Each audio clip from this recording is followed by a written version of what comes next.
Hey guys, it's Datsa, and today I'm going to be talking to you about mood. Now, mood is a very powerful asset that, if you leverage well, can give you a lot of benefits.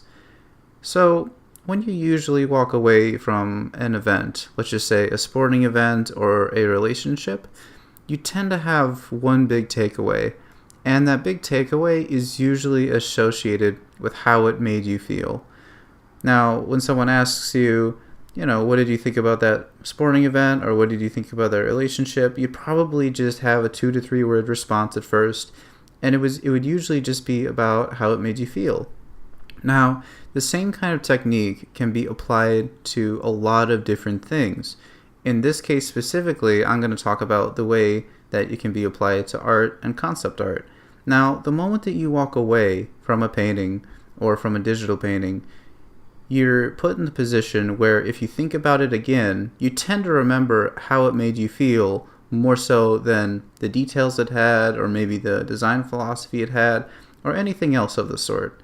And this is a very powerful tool when it comes to making a painting in general. So what I have for you today are a couple really specific examples of where mood completely dominated the situation. So for one, there was this concept artist who was really good, absolutely stellar designer, did a lot of dark, awesome scenes. And what he did, as a practical joke, was he spent 30 minutes developing a environmental piece using only Morgan Freeman's face. So what you would have are clouds made of Morgan Freeman, the ground made of Morgan Freeman, hills made of Morgan Freeman, all of that right there. And the big takeaway was an absolutely hilarious piece. People looked at that and they laughed. And that was the big takeaway. And what this got him was a lot of popularity.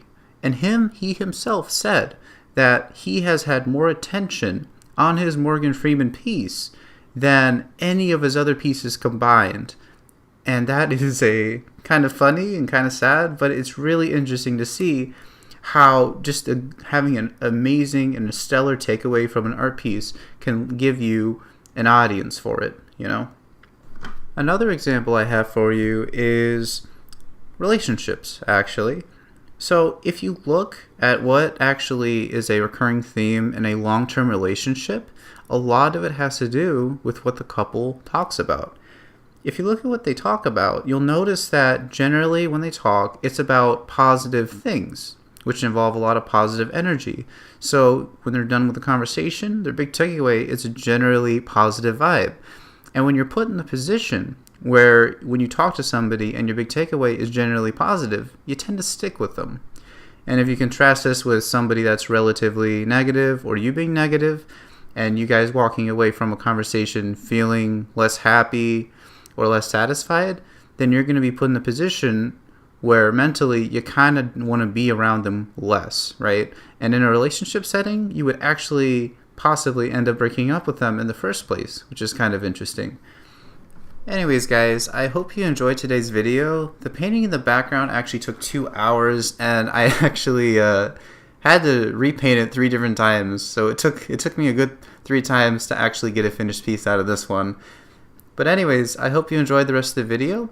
Next week, we're going to be talking about the 2 critical aspects when it comes to success, and I'll hope to see you guys in the next video. See ya.